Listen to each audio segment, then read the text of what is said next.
पर जो आज हम अखिल भारतीय किसान सभा की तरफ से सरकार जो सरकारी खरीद नहीं कर रही बाजरे की, जबकि उसने वादा किया था कि वो 23 तारीख से शुरू कर देंगे। आज सरकार की ढिलाई और लापरवाही और उपेक्षा का शिकार जो किसान हो रहे हैं, व्यापारी हो रहे हैं, उस सरकार की ढिलाई के खिलाफ, उसकी उपेक्षापूर्ण रवैये के खिलाफ आज हमने प्रदर्शन किया है और हम मांग कर रहे हैं कि तुरंत बाजरे की खरीद शुरू की जाए।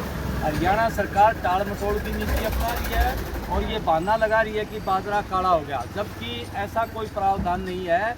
अगर बारिश से और प्राकृतिक आपदा से कोई फेड भी हो गया बाजरे का रंग, तो वो खरीदने में कोई बाधा नहीं है उसमें। वो बाजरा बिल्कुल ठीक है। बाजार बिल्कुल पूरा मंडी बाजरे की भरी पड़ी है और कोई जगह नहीं है यहाँ बाजरा डालने के लिए। सरकार जानबूझ के खरीद नहीं करना चाहती, किसानों को परेशान करना चाहती है और यहाँ का जिला प्रशासन भी कोई जोर नहीं दे रहा एजेंसी को खरीदने के लिए, क्योंकि सरकार का इशारा नहीं है।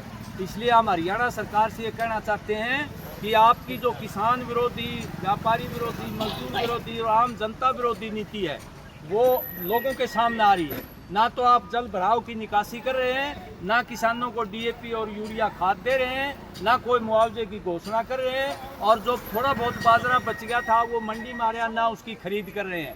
आप पूरी तरह से गैर जिम्मेवारान व्यवहार कर रहे हैं किसानों के साथ। इसलिए हम कहना चाहते हैं हरियाणा सरकार को, या तो वो चेत जाए, इस बात का घमंड ना करे कि वो चुनाव में जीत गए, लोगों की समस्या हल नहीं करी तो लोग हराना भी जानते हैं, जिताना जानते हैं तो हराना भी जानते हैं। इसलिए सैनी सरकार बिल्कुल विफल रही है हरियाणा में लोगों की आशा और आकांक्षा के पूरा करने में। जो ड्रामेबाजी करते हैं ये रोज, और जो ने जीएसटी का बड़ा बड़ा उत्सव मना रहे हैं। 8 साल तक लोगों को ठगा पूरी तरह से, 22 लाख करोड़ रुपए हर साल इन्होंने जो ने ठगे हैं। अब ये तमाशा कर रहे हैं, मतलब जेब काट के और धर्मात्मा बनने की कोशिश कर रहे हैं। तो इसलिए सरकार किसानों की जो ने सुध ले, हम ये कहना चाहते हैं। नहीं तो किसान लगातार आंदोलन लड़ेंगे इस सरकार के खिलाफ और इसको मजबूर करेंगे। ये बाजरा खरीदे भी, लेकिन लोगों को जो ने, लोगों की उपेक्षा करके, लोगों को नाराज करके खरीदेगी, उसका लोग एहसान नहीं मानेंगे। इसलिए हम कहना चाहते हैं कि तुरंत बाजरा खरीद सुनिश्चित की जाए। किसान परेशान है,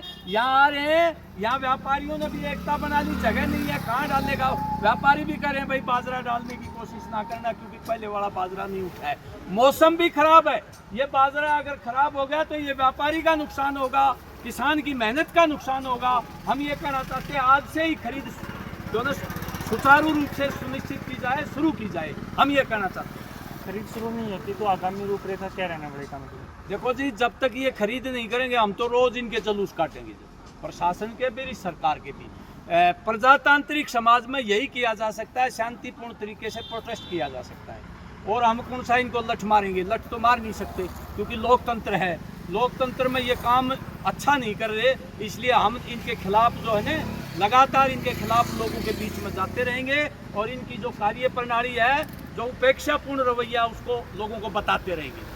यहाँ का एमएलए भी है, 2 एमपी भी है, मंत्री भी है, कोई परवाह नहीं। हरी झंडी मिल गई, कार जो ने, और वो लहराते फिर रहे हैं, पल्ला उनका कुछ है नहीं। ये बताना चाहते हैं। ना पानी की निकासी ये करवा पा रहे, ना मुआवजा दिलवा पा रहे, ना इस बाजरे की खरीद करवा पा रहे, ना डीएपी यूरिया खाद दिला रहे। खाली अपने नंबर बनाते फिर रहे हैं ये।